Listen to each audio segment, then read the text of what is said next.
नमस्कार दोस्तों, कैसे हैं आप लोग। तो दोस्तों, आज हम लोग जैन आश्रम में आए हैं। हिंदू धर्म में, खासकर सनातन धर्म में, माता पिता को किसी के भी रहो, उन्हें हमारे माता पिता कहा गया है। तो आज हम हमारे माता पिता के साथ उपस्थित हैं।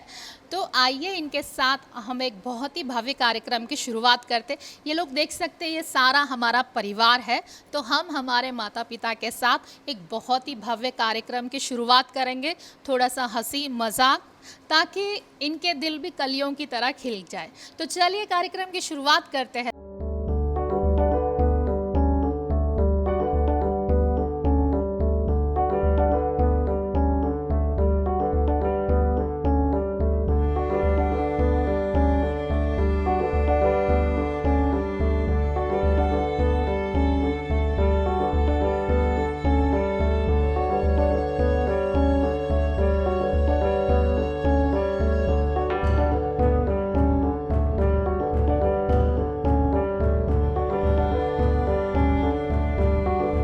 चलिए अच्छे से कार्यक्रम की शुरुआत करते हैं। हम यहाँ हमारे परिवार के साथ फन, इंटरटेनमेंट, गाना, धमाल और डांस भी ज़रूर होगा। और कुछ लोगों की ख्वाहिश है कि वो अपना भजन पेश करना चाहते हैं। तो सभी की ख्वाहिश सर आँखों पे। तो चलिए कार्यक्रम की शुरुआत करते हैं। क्या खूब लगती हो, बड़ सुंदर दिखती हो, लड़की कहाँ लड़का कहाँ अच्छा लगता है, जीवन में अच्छा लगता है। क्या खूब लगती हो, बड़ सुंदर दिखती हो। तेरी गलियों में न रखेंगे कदम, आज के बाद तुझसे मिलने को न आएंगे सनम, आज के बाद। जो वादा किया वो निभाना पड़ेगा। श्याम तेरी मुरली, श्याम तेरी मुरली, पुकारे राधा नाम। श्याम तेरी मुरली, पुकारे राधा नाम। लोग करे मीरा को यूं ही बदनाम। अजीब दास्तान है, कहाँ शुरू कहाँ ख़त्म, ये मंजिलें है प्यार की, न वो समझ सके न हम। 100 साल पहले मुझे तुमसे प्यार था, आज भी है और कल भी रहेगा। तुम रूठा ला करो, मेरी जान निकल जाती है। तुम हंसती रहती हो, एक बिजली से चमक जाती है।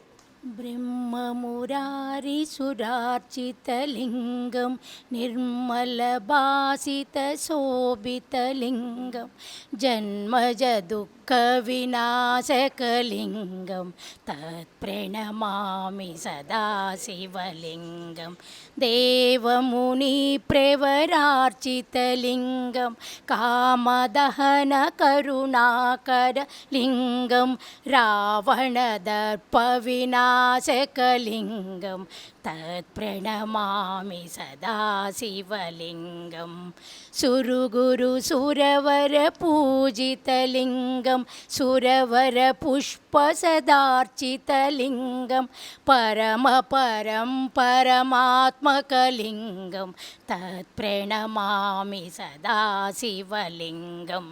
से किया है मैंने प्यार, तुम्ही से किया है मैंने, दिल भी तुम्ही को दिया है। अब चाहे जो हो जाए, मैं दुनिया से अब न डरूं, तुझी से मैं प्यार करूं। अच्युतं केशवं कृष्णदामोदरम् अच्युतं केशवं कृष्णदामोदरं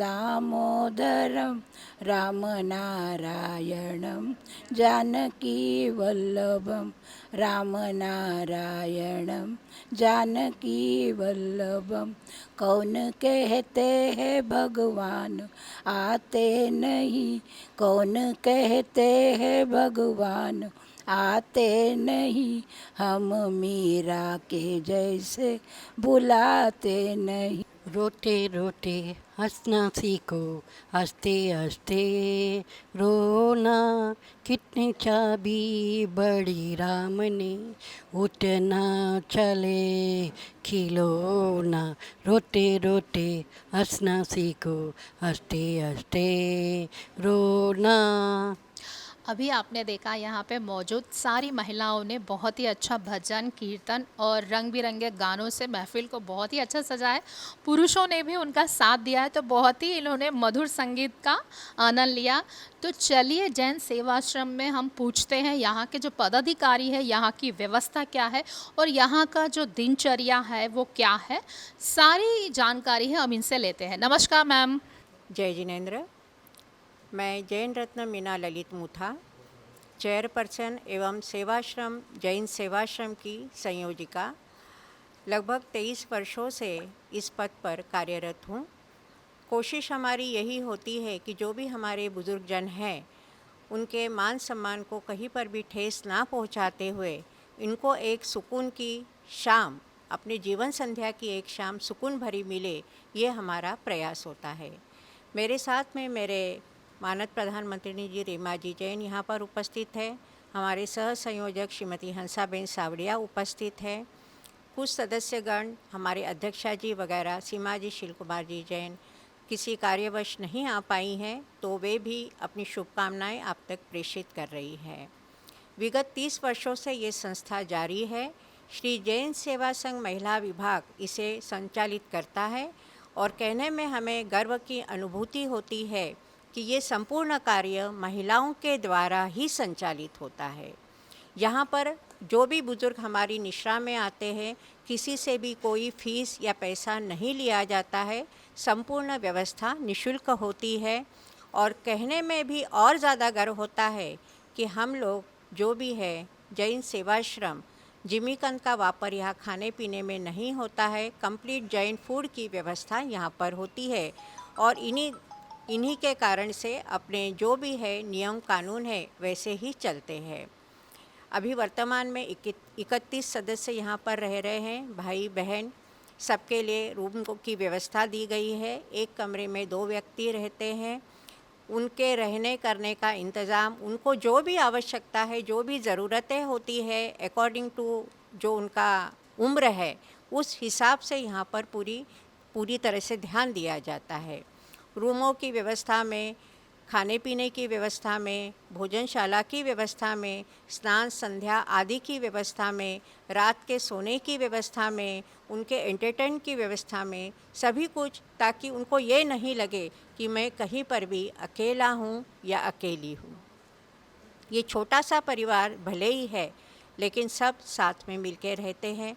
हम लोग भी दिवाली मनाते हैं, होली मनाते हैं और कल ही हमने रक्षाबंधन भी यहाँ पर सेलिब्रेट किया है। सभी अपने भाई और बहनों को बहुत अच्छे ढंग से इज्जत करते हैं, मिलजुल के रहते हैं। और सबसे बड़ी बात, हमारा जो श्री जैन सेवा संघ महिला विभाग है, इसमें पूरी तरह से समर्पण के साथ, संगठन के साथ समर्पित होकर इन सभी बुज़ुर्गों की सेवा में दिन रात लगा रहता है। सबसे बड़ी बात ये होती है, आश्रम में प्रवेश देना बहुत आसान है, लेकिन उस प्रवेश को अंत तक टिकाना बहुत कठिन होता है। प्रवेश की जिम्मेदारियां तो होती है, लेकिन साथ ही साथ बढ़ती उम्र में ध्यान रखते हुए, उनकी उम्र का ध्यान रखते हुए, उनकी बीमारी का ध्यान रखते हुए भी हमारा प्रयास होता है कि सबसे पहले खान पान, उनका स्वास्थ्य ये ज़रूरी है।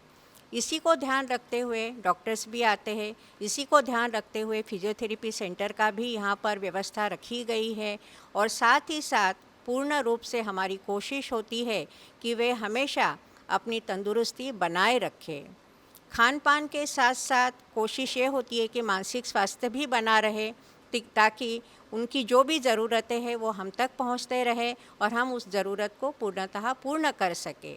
विभिन्न मंडलों का यहाँ आगमन होता है, जैसे आज श्रीमती सरायवाला जी और परिवार हमारे बीच में पहुँचे हैं, शकुंतला मैडम जी हमारे बीच में आई है। और सबसे बड़ी बात कि पधारे आप सभी यहाँ पर, रखा हमारा मान। खासकर वार्ता चैनल को हम ये कहेंगे कि पधारे आप सभी यहाँ पर, रखा हमारा मान। मुबारक हो ये घड़ी आपको, कहती आज की शाम, कहती आज की शाम। इन्हीं शब्दों के साथ यही कहना चाहेंगे कि हाईएस्ट में आज हमारे पास में 93 ईयर्स ओल्ड सावित्री बाई यहाँ पर निश्रा पा रही है। और कहने में और ज़्यादा खुशी होती है कि 4 वर्ष पूर्व यहाँ पर हमारे पास में 108 वर्षीय अनुसया बाई करके थे, उनका 4 वर्ष पूर्व निधन हो गया है, लेकिन वो लगभग 11 वर्ष हमारे पास में रही है। तो इस प्रकार से कह नहीं सकते कि समय किसको कहाँ कैसे क्या लाएगा, इसके लिए ऊपर वाले से डरना है हमको। और जो भी हमारा समय अभी चल रहा है, मोक्ष की तरफ हम धीरे धीरे बढ़ रहे हैं, सुख और शांति और सबके लिए अच्छी भावना लेके हम साथ में चलते रहें, यही महिला विभाग का उद्देश्य रहता है। किसी से कोई पैसे का लेन देन नहीं है। कुछ लोगों को यहाँ पर अपनी पेंशन भी आती है, जो उनके अपने अपने खाते में उनके लिए जमा रहती है, इस पर संस्था का कोई हक नहीं होता है। जो भी है साफ़ सुथरा चेहरा है, संस्था रजिस्टर है, संस्था का अपना पंजीकरण हुआ है, संस्था सोशल वेलफेयर डिपार्टमेंट के अंतर्गत भी रजिस्टर्ड है। औचक परीक्षण निरीक्षण यहाँ पर होते हैं और वर्तमान में 42 लोगों के रहने की यहाँ पर व्यवस्था की गई है। अभी हमारे पास में 31 सदस्य यहाँ पर रह रहे हैं। सभी भाई बहन और एक ही कपल है यहाँ पर फ़िलहाल, श्रीधर भाई और राधा भाई। सभी को एक अच्छे ढंग से हम लोग निभाते हुए जा रहे हैं और हमें वार्ता चैनल से कहने में बड़ी खुशी होती है कि ये हमारा एक मिनी भारत है। यहाँ पर हम जैन भी है, गुजरातीज़ भी है, महाराष्ट्रियन भी है, पंजाबी भी है, सिंधी भी है, तेलुगु भी है लोकल कोटा में। तो ये मिनी भारत है और सब मिलजुल कर रहते हैं। अभी देखा आपने कि कितना हंसी खुशी का माहौल है और सब कितने हंसते हुए मुस्कुराते हुए आपके सारे गेम्स में पार्टिसिपेट भी कर रहे हैं। कोशिश हमारी यही होनी चाहिए कि मैं अकेला हूँ या अकेली हूँ ये मन में भाव न लाते हुए सभी मिलजुल कर साथ रहे और समय को देखते हुए, अपनी उम्र को देखते हुए आगे बढ़े। बस यही कहना चाहेंगे। जय जिनेंद्र, नमस्कार। जय जिनेंद्र। मैं श्री जैन सेवा संघ महिला विभाग की मंत्रानी रेमा जैन महिला विभाग के लिए आपको संक्षिप्त जानकारी दूंगी। हमारी अध्यक्षा सीमाशील कुमार जी जैन, ट्रेजरर शर्मिला जी पांड्या आज साथ नहीं आ पाए, अपना थोड़ा राखी के त्यौहार की वजह से हमारे और मेंबर्स नहीं आ पाए। हमारा जैन सेवा संघ महिला विभाग 1964 को अक्षय तृतीया के दिन इसकी स्थापना हुई। हमारे चेयरपर्सन मीना जी मूथा, अध्यक्षा सीमा जी शील और सभी कमेटी बहनें मिलकर महिला विभाग को कार्यरत कर रहे हैं, चला रहे हैं। हमारे मंडल में विभिन्न प्रोग्राम होते रहते हैं, प्रोजेक्ट्स होते हैं। हर महीने एक कल्चर प्रोग्राम, सांस्कृतिक प्रोग्राम होता है, प्रोजेक्ट्स होते हैं जिसमें अन्नदान, शिक्षा दान, मेडिकल दान, हर तरह के ऐसा प्रोजेक्ट्स चलते रहते हैं। हमारी संस्था ATG के अंडर है, इससे दानदाताओं को भी फ़ायदा होता है। जय जिनेंद्र। मैं हंसा सावड़िया, ये सेवा संघ महिला विभाग के समझो ना, ये प्रोग्राम जो शुरू सब जने आए लेडीज़, उसके पहले हम 5 साल बहुत मेहनत करे सो है। ये सब जगह जाके पूरे वर्ल्ड में हम लेटर डाले से, उस टाइम पे लेटर का काम चल रहा था। वो लेटर डाल के मैं सेक्रेटरी उस टाइम पे थी, ये पूरा मेहनत कर के यहाँ पर आई। एक लेडीज़ हमारे पास पहले आई, लीलाबेन कामदार, उनको रखे, उसके बाद में धीरे धीरे सब जने आते गए। जय जिनेंद्र। मैं सतवंती सरायवाला हैदरगुड़ा शाखा की प्रेसिडेंट अग्रवाल समाज से जुड़ी हुई हूँ और अन्य कई संस्थाओं से भी जुड़ी हूँ। मैं मीना जी का तहे दिल से आभार प्रकट करती हूँ, जिन्होंने आज परमिशन देकर हमें अपने बहन भाइयों के साथ ये खुशी के पल बिताने का मौका दिया। और आज हमने देखा कि सारे हमारे भाइयाँ, सारी हमारी बहनें कितनी खुशी के साथ इनके साथ हमने अंताक्षरी खेली, गेम्स खेले, कई तरह के प्रोग्राम किए। मुझे बहुत ही खुशी हुई है आप सबसे मिलके और हम यहाँ राखी का भी प्रोग्राम करने वाले हैं।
एक ज़रूरी बात आप तक पहुंचाना चाहेंगे कि जैसे अभी हम कहते हैं कि अंगदान के बारे में जागरूकता लानी है कर नेत्रदान है जो लोगों के ज़िंदगी में रोशनी ला सकता है, और हमारे पास 2 वर्ष पहले अंगदान एक व्यक्ति ने कर दिया है। तो ये सबसे बड़ी एक कदम जो उठाया था उन्होंने कि मुझे अंगदान करना है, और डेथ के बाद में उनकी बॉडी मेडिकल कॉलेज को दान हुई है। कुछ सदस्यों ने यहाँ पर जो बैठे हाथ ऊपर करें, कमल भाई आपने भी अंगदान की घोषणा की है, कुछ लोगों ने नेत्रदान की घोषणा की है, और अंगदान के इसके अंदर मैं और मेरे पति इन्होंने भी अपना फॉर्म भर दिया है। तो इस प्रकार से मृत्यु के बाद भी हम किसी के काम आ सकते हैं, ये सबसे बड़ी प्रेरणा जैन सेवाश्रम दे रहा है सबको। ये सभी को एक बात संज्ञान में लेनी चाहिए। ये सुंदर सा माहौल, ये सुंदर सा प्रीमाइसेस आप देख रहे हैं, ये जैन दादावाड़ी का परिसर है। उन्होंने यही कहा है कि बहनों आपको जब तक ये कार्य करना है, यहाँ पर ये जो भूमि आपको दी गई है इसमें आप सहर्ष अपना कार्य आगे निर्बाधित रूप से बनाए रखे, चलाते रहे। तो हम जैन दादावाड़ी के भी बहुत बहुत आभारी है। तो ये सब कहते हुए हमें अत्यंत हर्ष की उपलब्धि और आनंद होता है कि आप सभी पधारते हैं, तो हमें भी प्रेरणा मिलती है। क्योंकि अक्सर होता है कि हम सभी बाहर नहीं जा पाते हैं अपने उम्र के कारण, क्योंकि कहीं प्रॉब्लम रहती है, तकलीफ़ होती है शारीरिक अवस्था की, तो हम बाहर नहीं जाते। लेकिन प्रयास हमारा ये होता है कि बाहर की दुनिया को भीतर लाया जाए। इसके लिए आप जैसे सदस्यों को हम चाहते हैं, कहते हैं कि आप पधारिए, यहाँ पर आइए। जैसा कि सरायवाला जी ने कहा, हमने बहुत अच्छी अंताक्षरी भी खेली है। हम भी छोटा सा वन विहार कर लेते हैं, कभी सावन की सेल हम भी मना लेते हैं, सुबह जाते हैं शाम को आ जाते हैं। अभी अभी हमने 31 जनवरी को सत्यम शिवम सुंदर इस बड़ी सी गौशाला जो है उसका भी नज़ारा इन सभी को दिखाया है। तो कुछ ना कुछ ऐसा होता है कि कहीं ना कहीं इनके जीवन में एक रौनक बनी रहे, कहीं पर भी मायूसी का ज़रा सा भी अंदेशा इनके जीवन पे ना आए, ये हमारा प्रयास होता है। जय जिनेंद्र।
स्टार्ट। अभी आप देख सकते हैं यहाँ पे ओके हाँ, अभी आप देख सकते हैं यहाँ पे आश्रम में इनके खान पान के अलावा इनके स्वास्थ्य पे भी बहुत ही ध्यान दिया जाता है। ये फिजियोथेरेपी रूम है, आप देख सकते हैं यहाँ पे तरह तरह के यंत्र है जिससे ये लोग आके एक्सरसाइज करते हैं ताकि इनको कोई प्रॉब्लम ना हो, इनको कोई हेल्थ इश्यूज़ ना हो। तो यहाँ पे बहुत सारी सुविधाएं हैं खाने की पीने की, और यहाँ पे बहुत ही ध्यान दिया जाता है, इनके स्वास्थ्य पे भी काफ़ी ध्यान दिया जाता है। आप देख सकते हैं एग्जाम्पल ये फिजियोथेरेपी का रूम है जो इन्हें स्वास्थ्य के ऊपर काफ़ी, इनके स्वास्थ्य के ऊपर काफ़ी काम किया जाता है। जय जिनेंद्र। मैं आजकल की जनरेशन से यही गुजारिश करती हूँ कि वे अपने माँ बाप का पूरा ध्यान रखें, उनके साथ रहे, ना कि उन्हें छोड़े। आज की व्यवस्था भरी ज़िंदगी में मानती हूँ कि आजकल की बहुत ही व्यवस्थित ज़िंदगी है, लेकिन अपने माँ बाप को अपने से दूर करना या उनको वृद्ध बनाए बाद से उन्हें वृद्धाश्रम में छोड़ना, ये कहाँ का न्याय है। जो माँ बाप अपने बच्चों का ज़िंदगी भर ध्यान रखते हैं, उन्हें भी चाहिए कि वे अपने माँ बाप का पूरा ध्यान रखें। वही उनकी असली दौलत है, वही उनका असली सुख है। उनके आशीर्वाद से ही वे अपने सारे काम संपूर्ण कर सकते हैं और ज़िंदगी में तरक्की हासिल कर सकते हैं। धन्यवाद। जैन सेवाश्रम उन बुजुर्गों के लिए कार्य करता है जिन्होंने अपने जीवन संध्या में इस बात का विचार करते हुए कदम उठाया था कि हमें कहीं तो कोई सहारा मिलेगा, निश्रा मिलेगी। कुछ लोग परिस्थितिवश यहाँ पर आए हैं, कुछ लोग स्वेच्छा से भी आए हैं, क्योंकि होता यह है कि बस हमें 2 शब्द प्यार के मिले, 2 शब्द सम्मान के मिले, और कोई भी चीज़ ये बुजुर्गजन नहीं चाहते हैं। 2 कपड़े तन को, 2 रोटी पेट को, और जो भी है ज़रूरत पूर्ति दवाई, इतनी ही इनकी आवश्यकता है। उस समय पर 1995 में श्रीमती इचरजबाई जी लुनिया, हेमलता जी मुथा, शशिबाला जी लुनिया, किरण जी मुथा, राजबाई जी चोपड़ा, चंद्राबेन सावला, कमला श्रीमाल जी, रंजनबेन, विजयाबेन, मंगला जी श्रीमाल, प्रतिभा जी चोपड़ा, ऐसी कई अनगिनत बहनें हमारी कार्यकारिणी की रही है जिन्होंने दूरदृष्टि देखते हुए, सोचते हुए, हो सकता है आगे के वर्षों में अपने ही बुजुर्गों को अपने ही घर में स्थान ना मिले, इस परिस्थिति से वो पहले ही सचेत हो गए थे और उन्होंने यहाँ पर जैन दादावड़ी के प्रीमाइसेस में एक कमरे से आरंभ की और आज ये बीज बरगद का रूप ले रहा है। हमें खुशी है कि जो हमारे बुजुर्गजन हैं उनके लिए समाज की ओर से बहुत सुंदर व्यवस्था है। निःशुल्क तो है ही है, शाकाहारी भोजन है, जैन फूड की व्यवस्था की गई है। मात्र यही है, सब मिलजुल कर रहे, प्यार से रहे और अपनी जीवन संध्या को एक सुकून के साथ बिताने का प्रयास करें। श्री जैन सेवा संघ महिला विभाग अपनी पूरी टीम के साथ वर्तमान में कार्यरत है और इस बीज को बरगद का रूप देने के लिए सतत प्रयत्नशील है। वर्तमान में सीमा जी शील कुमार जी जैन अध्यक्षा है।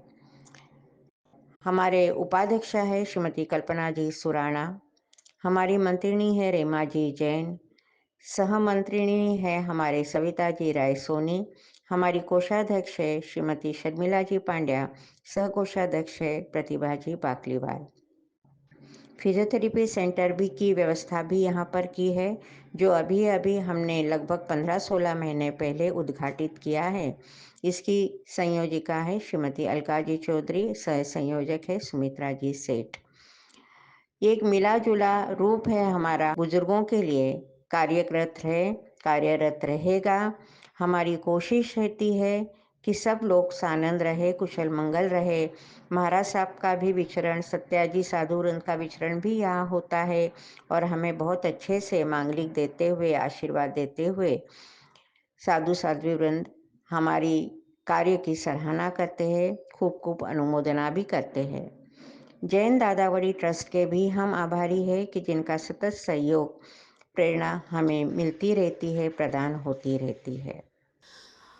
दोस्तों अभी हमारे साथ आश्रम की पदाधिकारी यहाँ पे उपस्थित है, तो हम जानेंगे आश्रम चलाने कोई मामूली बात नहीं है। एक आदमी घर चला सकता है, लेकिन आश्रम चलाना बहुत ही मुश्किल है, क्योंकि किसी को खाने की ज़रूरत पड़ती है और कभी-कभी दवाइयों की भी ज़रूरत पड़ती है, डॉक्टर की भी पड़ती है। तो हम मीना जी से जानेंगे कि वो आश्रम चलाने के लिए क्या करती है, क्या उन्हें फंड्स मिलते हैं? मैम। नमस्कार शालीमार जी। देखिए, कहते हैं ना कि अर्थ बिन नहीं चले है काम। जी, जी, जी। पैसे की तो ज़रूरत पड़ती है, लेकिन फंड्स भी तभी आ पाते हैं कि जब दानदाता अपने कार्य को देखता है, उसको विश्वास होता है कि नहीं, कार्य बहुत अच्छा हो रहा है। तो इस हेतु हमने एक 2-3 स्कीमें यहाँ पे चलाई है शालीमार जी। जैसे किसी का मेमोरी डे हो, किसी का स्मृति दिवस होता है, किसी का वैवाहिक दिवस होता है, किसी का जन्मदिन है, एक्सेट्रा एक्सेट्रा। तो इसका मात्र 5,000 का एक नखरा हमने रखा है, जो एक ही बार आपको पेड करना है, और प्रतिवर्ष वो तिथि या तारीख पर हम उनको कॉल करते हैं और वो दोपहर 12:15 बजे दोपहर के भोजन की पुरस्कारी के लिए यहाँ पर सादर आमंत्रित होते हैं, उपस्थित होते हैं। और उनको बहुत अच्छा लगता है जब बुज़ुर्गों को वो पुरस्कारी करते हैं, पूरे तन मन और प्यार से थाली परोसते हैं। इसी के साथ मात्र अगर आपको लगा शालीमार जी कि चलो कल दोपहर का लंच शालीमार की तरफ से, वार्ता चैनल की तरफ से हो जाए, तो उसका मात्र 2,100 का एक नखरा हमने रखा है। तो उसमें भी लोगों का सहयोग अच्छा प्रदान होता है। सबसे बड़ी बात यह होती है कि आपको खाने को उतना नहीं लगेगा, पेट को रोटी उतनी नहीं लगेगी, तन को कपड़ा उतना नहीं लगेगा, जितना आपको बीमारी सीमारी में लगता है। यानी आपको दवा पानी की ज़रूरत ज़्यादा लगती है। हम हमेशा कहते हैं कि बुढ़ापा और बीमारी दोनों साथ साथ चलते हैं। तो इसके लिए गुप्तदान में भी मेडिकल फंड्स आते हैं। साधार्मिक भाई बंधु एवं अजैन बंधु भी हमारे लिए कोशिश करते हैं कि हम मेडिकल व्यवस्था में कुछ न कुछ सहयोग दे सकें, क्योंकि कई लोग विश्वास रखते हैं कि दवाई दान अगर करते हैं तो हो सकता है उनका अपना बुढ़ापा बहुत अच्छा बीतेगा। हमारी ये कोशिश होती है कि कैश फंड में भी लोग देते हैं, ऑनलाइन फंड में भी देते हैं। अब तो QR कोड व्यवस्था भी हमने कर ली है ऑनलाइन में, उस पर भी लोग फंडिंग करते हैं। मात्र हैदराबाद ही नहीं, बाहर के लोग भी इसके अंदर रुचि लेते हैं और हमको डोनेशन सहर्ष प्रदान करते हैं। अपना ATG भी है, इसमें आपको इनकम टैक्स में पूर्णतः छूट है। यहाँ पर हमारा ऑडिट अच्छे से होता है और हर चीज़ में ट्रांसपेरेंसी की व्यवस्था रखी गई है। मेरा अगला सवाल है, मैं माफ़ी चाहूँगी कि मैं इस तरह का सवाल कर रही हूँ। आजकल का जो जनरेशन है, टीनेज है खासकर, एक माँ अपने 10 बच्चों को पालती है, लेकिन एक 10 बच्चे अपनी एक माँ को नहीं पालते हैं। आजकल की ज़िंदगी बहुत ही टफ़ हो गई है, मैं मानती हूँ, और आजकल घर चलाना बहुत ही मुश्किल ही नहीं, नामुमकिन है। ज़िंदगी की जद्दोजहद में शायद जो हमारी असली पूंजी है, हमारे माँ बाप, हमारे माँ बाप देवता से भी पहले पूजनीय है, हमारे माँ बाप देवता से भी अतुल्य है। तो आजकल हमें हमारे माँ बाप के लिए समय नहीं मिलता। हम बड़े आसानी से उनको आश्रम में छोड़ के जाते हैं कि भाई हमको दिक्कत हो रही है, हम इनको नहीं संभाल पा रहे हैं। तो ऐसे फैमिली भी हैं जो अपने माँ बाप को आपके पास छोड़ के जाते हैं। तो आपको कितनी दिक्कत होती है उस माँ को संभालने के लिए जो अपने परिवार को छोड़ के आपके साथ रहती है? बच्चे सीधा बोलते थे कि हमसे ये जिम्मेदारी नहीं होंगी, हमको घर में प्रॉब्लम हो रहा, तो वो अपनी माँ को बड़ी आसानी से यहाँ पे छोड़ के जाते हैं। उस माँ को समझाने में आपको कितना टाइम लगता? ऐसा है ना शालीमार जी कि जैसे अगर कोई MBBS डॉक्टर होता है तो वो हर प्रकार की बीमारी को सहजता से लेते हुए उसको दवाई देता है और घर भेज देता है। उसी प्रकार से यहाँ पर कुछ ऐसे केसेस होते हैं कि हर एक की अपनी राम कहानी है। उनको हम लोग कमेटी मेंबर्स, हमारे पदाधिकारीगण काउंसलिंग करते हैं। ऐसा नहीं कि केवल मैं अकेली रहूँगी काउंसलिंग में, मेरे मंत्री रहते हैं, अध्यक्ष जी भी रहते हैं, सह संयोजक भी रहते हैं। हम उनकी स्थितियों को सुनते हैं, समझते हैं। ज़रूरी नहीं कि हर बेटा बुरा है, ज़रूरी नहीं है, लेकिन कुछ समय ऐसा आ गया है कि जैसे अभी आपने कहा कि व्यस्तता की दौड़ में और होड़ में हम इस तरह से भागते जा रहे हैं कि अपने जन्मदाता को ही कहीं ना कहीं भुला बैठे हैं। लेकिन जो हमारी भारतीय संस्कृति है, सभ्यता है और संस्कार कहते हैं कि आपको कितनी भी तकलीफ घर में क्यों न हो, भले ही आप 3 ही कमरे में क्यों नहीं रहते हो, लेकिन एक छोटा सा कोना तो माँ बाप के लिए ज़रूर होना चाहिए। यह हमारी संस्कृति कहती है। और इसमें कुछ परेशानियाँ आज की युवा पीढ़ी को शायद हो रही है। छोटे मकान, बच्चे बढ़ रहे हैं, बच्चों को आजकल अलग अलग रूम चाहिए, पढ़ाई का ज़ोर है, शोर है। कहीं पर ऐसा हो रहा है कि माँ हस्बैंड वाइफ दोनों ही नौकरी पे निकल जा रहे हैं, तो पीछे बड़ों को देखेगा कौन? पहले ऐसा था ना शालीमार जी कि संयुक्त परिवार पद्धति हुआ करती थी। देवरानी जेठानियाँ सब लोग साथ में रहते थे, एक दूसरे को देख लेते थे, समझ लेते थे, अपनी अपनी जिम्मेदारी दूसरों को दे भी देते थे। लेकिन आज ऐसा हो गया है कि एकल परिवार पद्धति में मैं, मेरा पति और मेरे बच्चे, हम यहाँ तक सीमित होकर रह गए हैं। उनका क्या, जिन्होंने आपको उम्र भर पाला पोसा, करियर दिया, आपको शिक्षा दी, आपको एक मकान पे लाके खड़ा किया, आपका विवाह किया, और आज जब उनको ज़रूरत है तो आप किधर है? उनकी उंगली पकड़ने वाला कहाँ पर है? ये होना चाहिए। ये नहीं है कि व्यस्तता ही मात्र एक कारण है, कुछ और भी कारण हो सकते हैं। कई बार ऐसा होता है कि कुछ बेटियां हैं कि जिनके भाई नहीं है, जी जी तो उन बेटियों की बड़ी मजबूरी आ रही है कि हम माता पिता को रखें तो कहाँ रखें, क्योंकि वो अपने बेटी के यहाँ रहना नहीं चाहते हैं, दामाद के ऊपर बोझ बनना नहीं चाहते। और स्थितियाँ ऐसी है कि अभी 1 रूम किचन लेकर रखना भी चाहे अगर बेटी अपने माँ बाप को या बाप को या माँ को, लेकिन उनका पालन पोषण, वो देखरेख नहीं मिल पाएगी। फ्लैट में अचानक रात भर में कुछ हो गया तो क्या करोगे? तो ऐसी स्थिति में मजबूरी में कुछ बेटियों को हमारे पास आना पड़ता है। कुछ बच्चों की ये विवशता है कि उनको विदेश में जॉब मिल रहे हैं, तो हम क्या करें? माँ को हम अकेला छोड़ नहीं सकते हैं। और कुछ ऐसी स्थितियाँ भी शालीमार जी हो गई है कि हम अपने रिलेटिव्स को भी नहीं रख पा रहे हैं, माथे पे शिकन आ जाती है। 1-2 दिन भी अगर कहेंगे तो नहीं होता भाई, कह के राम राम जी, ऐसा हो जा रहा है। तो ऐसी स्थिति में भी कुछ बच्चों को विवशता में हमारे पास आना पड़ता है। हम उनको समझाते हैं, करते हैं। कोशिश हमारी ये होती कि जो प्यार आप घर में देते रहे हैं अपने माँ बाप को, हम महिला विभाग भी वही प्यार, वही सम्मान, वही स्वाभिमान के साथ जीने का एक मौका उनको देते हैं। जैसे आप घर में उनको दवा पानी देंगे, हम भी देंगे। जैसा आप घर में फूड देते हैं, खाना पीना देते हैं, हम भी देंगे और दे रहे हैं। और विगत 30 वर्षों से ये सिलसिला लगातार जारी है। और कहने में हमें अति गौरव मिलता है, हर्ष मालूम होता है कि दक्षिण की इस धरा पर हैदराबाद में जैन सेवाश्रम मात्र एक ऐसा सेवाश्रम है जहाँ पर जैन फूड की व्यवस्था है।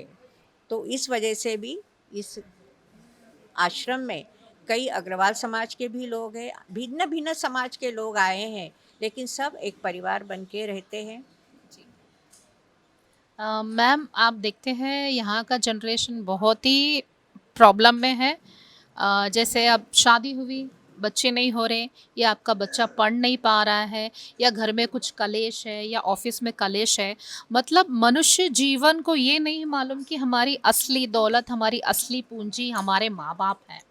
अब जब दादी दादा रहते तो छोटे बच्चों पे साया रहता था, वो लोरी, वो गाने, वो कहानियाँ, वो सारी चीज़ें हमारी ज़िंदगी से गायब हो गई है। अभी कैसी ज़िंदगी है, बस फास्ट फॉरवर्ड रिमोट की ज़िंदगी हो गई। बच्चे, छोटे बच्चे अगर फ़ोन नहीं देखेंगे तो खाना नहीं खाएंगे। अगर वही हमारी दादी दादा रहते तो हमें बड़े लाड़ प्यार से कहानी सुना के, खिला के, करके, जो मातृत्व चीज़ होना चाहिए घर में, लक्ष्मी का वास नहीं है। क्यों? क्योंकि हमारे बड़े हमारे साथ नहीं है। आपकी क्या राय है इसमें? नहीं, बिल्कुल सही कह रहे हैं शालीमार जी आप, क्योंकि अब ये महसूस हो रहा है कि आशीर्वाद देने वाले हाथ ही घर में नहीं बचे हैं। जो थे उनको बेदखल कर दिया गया है, या हम लोग उस बात की कदर नहीं कर रहे हैं कि जो संस्कार हमको दिए गए थे कि बड़े बुजुर्ग की छत्र छाया परिवार में होना बहुत ज़रूरी है। हम ये कहते हैं कि भगवान तो ऊपर बैठे हैं, लेकिन सही भगवान और असली भगवान तो आपके साथ है, आपके माता पिता है। उनको प्रणाम करिए, भगवान को प्रणाम पहुंच जाता है। ये होना चाहिए।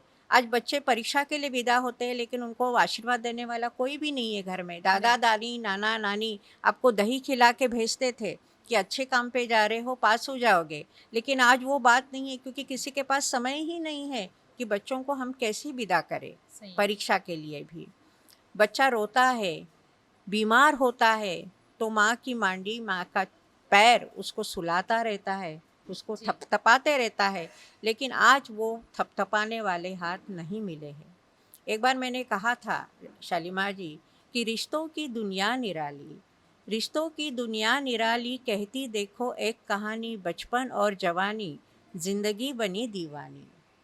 दरवाजे आया बुढ़ापा, दरवाजे आया बुढ़ापा, तनमन ढूंढे एक सहारा, पाया खुद को तन्हा तन्हा, कैसा है ये बुढ़ापा। दी जिसने औरों को जीवन भर खुशियाँ, की कुर्बान रातों की नींदें, दी सपनों की परियां, उंगली जिनकी साथ पकड़ चले थे तुम नई राह नई डगर, वही उंगली अब चाहे साथ पर कहाँ है वो हाथ, वही उंगली अब चाहे साथ पर कहाँ है वो हाथ।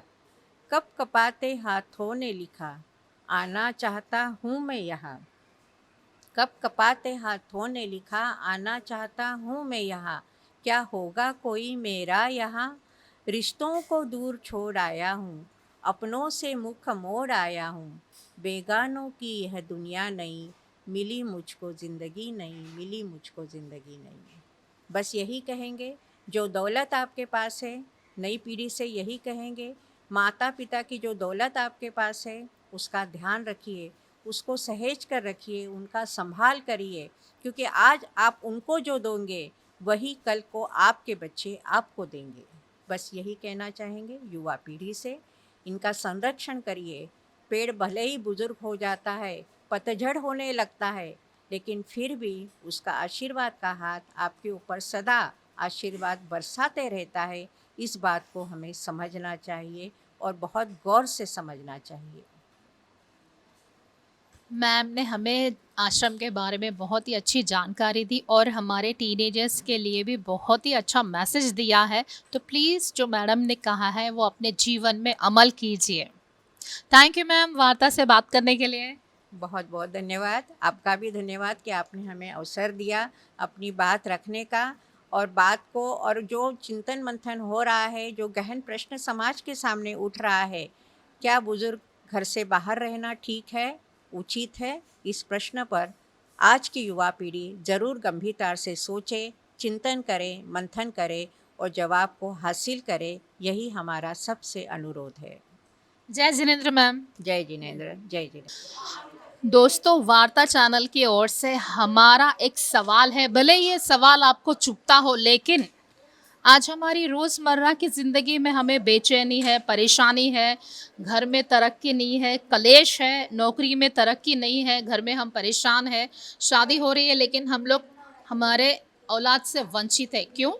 इन सारे प्रॉब्लम्स का एक ही जड़ है, हमारे माता पिता कहाँ है। आज हम उनको भले ही आश्रम में छोड़ रहे, अरे यार ये बहुत परेशानी हो रही, पत्नी और माँ की चिक हो रही, तो हम माँ को अनाथ आश्रम में छोड़ रहे। क्यों? हमारी माँ जो हमें 9 माह कोख में रखती है, तब वो अपनी जिम्मेदारी भले निभा सकती है, तो बड़े होने के बाद हम क्यों वो जिम्मेदारी से चूक जाते। हमारे माँ बाप सिर्फ हमसे एक 5 मिनट का प्यार भरा पल मांगते हैं, ना कि वो दौलत मांगते हैं, ना कि वो जायदाद ज़मीन। हमारे माँ बाप सिर्फ हमसे प्यार की गुहार करते हैं। जब आप खुद माँ बाप बनोगे तो आपको पता चलेगा कि आपने अपने माँ बाप को कितना दुख दिया है। ज़िंदगी का चक्र घूम के वही आएगा, जैसा आप अपने माँ बाप के साथ करोगे वो आपके साथ भी होगा। भगवान सब देखता है, ऐसा नहीं कि भगवान नहीं है। अगर आपको भगवान को देखना है, अपने माँ बाप में भगवान की छवि देख सकते हैं आप। उनको आप जितना दुख दोगे वो आपको रिटर्न उतना ही मिलेगा। तो हमारा सबसे, हमारे घर की लक्ष्मी कोई है तो हमारे माँ बाप है। मातृ देवो भवा, भगवान से भी पहले हमारी माँ का दर्जा सबसे ऊंचा है। तो इसीलिए अपने माँ बाप को अपने पास रखिए, भले ही आपके पास एक घर क्यों ना रहो, माँ के लिए एक कोना ही काफ़ी है। वो अपने बेटे को देखकर जीती है, अपने बेटे बहू को देखकर जीती है। आपका जीवन ही उनके लिए एक स्वर्ग है। तो प्लीज़ मेरी आपसे एक गुहार है कि अपने माँ बाप का आदर कीजिए और अपने दिल में उनको जगह दीजिए, घर में नहीं। मातृदेवो भव ऐसे ही नहीं बोलते। अगर आप सनातन धर्म के हो तो हमारा धर्म यही सिखाता है कि हमको माँ बाप की सेवा करना ज़रूरी है। मेरा सबसे आपसे आग्रह है, तो अगर आप अपने माँ बाप को आश्रम में रख रहे हैं, कम से कम देखभाल तो कीजिए, उनसे रोज़ एक घंटा तो जाके मिली है। आपके हालात किसी भी तरह के हो, कम से कम आप उनसे मुलाकात तो कर सकते हैं आश्रम जाके। तो प्लीज़ वार्ता चैनल से हमारी सभी से गुहार है, अपने माँ बाप का आशीर्वाद लीजिए। इसी तरह के कार्यक्रम हम आपके सामने लाते रहेंगे। तब तक के लिए टिल देन बाय। मैं शालीमार जायसवाल, कैमरामैन कार्तिक के साथ।